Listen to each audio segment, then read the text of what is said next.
اللهم صل على محمد وآل محمد. Bismillahirrahmanirrahim. İntizar eden müminin hususiyetlerinden biri de Hazreti İmam Mehdi'nin ona dikkatinin ve himayesinin olmasına inanmasıdır. Etiqad eləməlidir ki, Hazreti Mehdi Aleyhisselamın ona diqqəti var, nəzəri və yaxud himayəsi var. Bugün görürük ki, möminlər Əhl-i Beytin mövlud və şəhadətlərində, xüsusilə də İmam Hüseyin Aleyhisselamın hərəmində toplaşırlar. Lakin əvvəllər belə olmayıb. Əhl-i Beyt tərəfdarları zülmə və təqiblərə məruz qalıblar. Həccaz kimi zalimlar, Abbasi hökmdarları və onlardan sonra gələn zalim rejimin məmurları onları sürgün ediblər, incidiblər, hətta qətlə də getiriblər. Amma bugün o dövrlərə nisbətdə firavançılıqdır. Bugün möminlər eyni məkanda toplaşırlar, xətib minbərə çıxır, xütbə oxuyur, mərasimlər keçirilir və hətta xütbə dünyanın şərqinə və qərbinə də yayımlanır. Bu dəyişiklik və qorunma Həzrəti İmam Məhdi Əcəlallahu Fərəcahu Şərifin diqqətinin və himayəsinin nəticəsi olaraq dəyərləndirilir. Bu ilahi bir lütfdür. Həzrəti Məhdi Aleyhisselam həyatımızın lütfüdür. Necə ki o Həzrət böyük alim Şeyx Mufid rəhmətullah əleyhə məktubunda buyurur. Tarixi cəhətdən istər həmin məktub barəsində alimlərin müzakirəsi olsun ya olmasın. Amma o məktubda verilən mesajlar İslamın bütün prinsiplərinə tamamilə uyğundur. Möminlərə tövsiyələrdən ibarətdir. Şeyx Mufidə buyurur: فَإِنَّا نُحِيطُ عِلْمًا بِأَنْبَائِكُمْ. Biz sizin bütün vəziyyətinizdən xəbərdarıq və sizin işlərinizdən heç biri bizlərə gizli deyil. Görürsünüz, biz elə bilirik ki, gizlidir. Amma Həzrəti İmam Məhdi Aleyhisselam Allah-u Teala'nın verdiyi qüdrət sayəsində bizim hər bir işimizdən məlumatlıdır və xəbərdardır. Arxasıca buyurur ki, وَلَوْلَا ذَٰلِكَ. Əgər bu diqqət və himayə olmasaydı, çətinliklər sizə nazil olar və düşmənlər sizi kökündən məhv eləyərdi. Bu günləri möminlərin əvvəlki dövrlərə nisbət firavan və aydınlığa çıxması Həzrəti Muntəzər Məhdi Aleyhisselamın diqqətinin və himayəsinin sayəsindədir. Belə olan halda niyə o Həzrəti unudaq? Məgər əvvəlki dövrdəki imamların, məşhur səhabələri, adları dillər əzbəri olan, daimə minbərlərdə onların təqvasından danışılan, onların yüksək məqama çatması zamanı imamlarına olan diqqətinə görə idi və zamanı imamının da onlara üzərində olan nəzərinə əsasən idi. Allah-u Teala bizi öz zamanı imamımıza diqqət eləyən salih qullarından qərar versin. Odur ki, mömin həmişə ümidli olmalıdır. Keçmişin qaranlıq və zülmətli günlərindən bugünkü günlər nisbətən daha aydındır. Bu bir ilahi lütfdir. Və bu ilahi lütf bizləri gələcəkdə daha parlaq günlərə çatdıracaq. O parlaq günlər də Həzrəti İmam Məhdi Aleyhisselamın zuhur etdiyi gündür.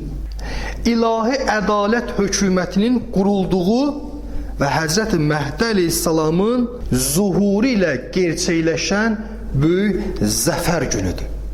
Allah-u Teala bizləri İmam Məhdi Aleyhisselamın inayət dairəsində olanlardan qərar versin. İmam Məhdinin neçə inayət dairəsi var? Birincisi, Cəddi Rəsulullahın ümmətinə olan ümumi inayətidir. Necə ki, Peyğəmbərimiz rəhmət Peyğəmbəri idi, o geniş rəhməti də İmam Məhdi əleyhissalam özündə daşıyır və o babası Cəddi Rəsulullahdan onu irs almışdır.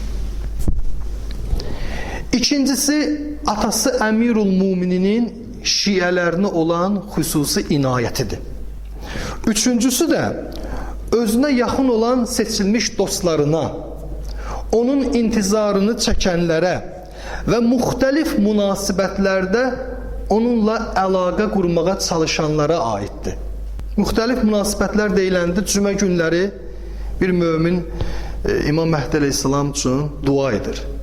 Onun barəsində ziyarətnamələr gəlibdir. O ziyarətnamələrdən birini oxuyur. Bayram günlərində, Fitr və Qurban bayramlarında Həzrəti Məhdi əleyhissalamı yad eləyir, ziyarət eləyir. Bax, bu cür möminə imamımızın xüsusi inayəti olar və o üçüncü inayət dairəsində olanlardan olar. Və biz də çalışmalıyıq ki, onun inayət dairəsindən kənara çıxmayaq. Çıxmamağımız üçün də qısa verilən ömrü fürsət bilib daim çalışmağımız lazımdır.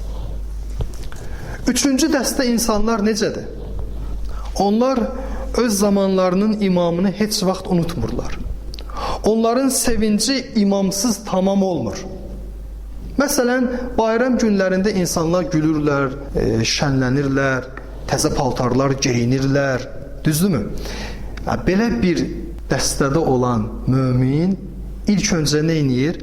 Ailəsi ilə görüşməmişdən əvvəl, ailəsini və yaxınlarını təbrik etməmişdən qabaq kənara çəkilir və qəlbən imamına üz tutur və belə deyir. Nütbə duasında olan bir kəlmədir deyəcəyimiz. Azizun aleyyə ən ərəl xəlqə. Mənə ağırdır ki, məxluqatı görüm, insanları görüm, amma və lə tərə, səni görməyim. Ey Əba Salih Məhdi, mənə ağırdır ki, hamının səsini eşitdim, amma səndən bir səs, bir nida eşitmədim. Üçüncü dəstədə olan şəxslər Məhdi yönlü şəxslərdir. Allah-u Teala bizi də belələrindən qərar versin. Biz də səy etməliyik ki, bu qısa ömürdə Məhdi yönlü olanlardan olaq. Yəni, qəlbi imamla yaşayan şəxslərdən olaq. Belə olan halda İmam Zaman Ağanın xüsusi diqqəti bizə şamil olar və onun xüsusi inayət dairəsində olmuş olaraq. Bəziləri deyə bilər ki, İmamın xüsusi sahabələrinin sayı məlumdur da. Onların sayı mənbələrdə göstərilir ki, Bədir sahabələrinin sayı qədərdir. Nə qədər? Əhsən, 313. Bu sualı verən nəyi bizə demək istəyir? Deyir, sahabələrinin sayı bəllidir. Biz o seçilmişlərdən ola bilmərik. Bunu düşüncəsinə gətirib özünü həvəsdən sala bilər. Amma unutmaq olmaz ki, insan o rəhbərliyin yaxın çevrəsində ola bilər. Necə ki, əhd duasında belə buyurulur. Fəxricni min qabri mu'təzirən. Məni qəbrimdən kəfənimi geymiş halda, qılıncımı çəkmiş halda, nizəmi çılpaq şəkildə qaldırmış halda. Də'vətəd-də'i fil-haziri vəl-bədi. Çağıranın dəvətinə istər şəhərdə, istərsə səhrada fərq etməz. Cavab verən halda çıxartqına. Bu dua göstərir ki, yəni mömin yalnız tamaşaçı olmaq istəmir də, o imamın çağırışına cavab verənlərdən olmaq istəyir və onun hərəkatında fəal iştirak edənlərdən olmaq istəyir. 313-dən biri olmasan da, amma Həzrəti İmam Məhdi əleyhissalama xadim olmaq qapısı bağlı deyil. Allah-u Teala bizə ona xidmətçi olanlardan qərar versin. Bizim qeyb dövründə ki, yaşayırıq, vəzifələrimiz nədir? Vəzifələrimiz əvvəlcə odur ki, bu dövrün məsuliyyətini tanımalı və ona uyğun hərəkət etməliyik. Həqiqi intizar edən möminin zehnindən onun imamı heç vaxt uzaq düşməməlidir. Daim imamın axtarışında olmalısan. Təsəvvür edin ki, bir ana izdihamlı bir yerdə öz balasını itiribdir. O necə fəryad eləyər, necə ağlayar və necə yardım istəyər. Bax, bu halda, bu vəziyyətdə biz də İmam Məhdi əleyhissalam üçün fəryad etməliyik, ağlamalıyıq. İmam Məhdi əleyhissalamın yoxluğunu bütün varlığımızla hiss etməliyik. O zaman imamın xüsusi diqqət və himayəsinə nail olan xoşbəxtlərdən olarıq. Bu emosional bağlılıqdan sonra ki, imam üçün göz yaşı tökürsən, fəryad edirsən, itaət mərhələsi gəlir. Sənin bu sevgin Həzrəti Məhdi əleyhissalama itaətlə kamilləşməlidir. İmam Cəfər Sadiq əleyhissalam buyurur ki, sən Allaha asi olursan, amma onu sevdiyini iddia edirsən. And olsun canına, bu davranış baxımından qəribə bir haldır. Əgər sevgin həqiqi olsaydı, ona itaat edərdin. Çünki sevən insan sevdiyinə itaat edər. Bu sözlər bizə açıq meyar verir ki, sevginin doğruluğu itaətlə ölçülür. İlahi, qəlblərimizi imam zamana həqiqi məhəbbətlə dolan salih qullarından qərar ver. Bizi onu yalnız dillə deyil, əməl ilə sevənlərdən qərar ver.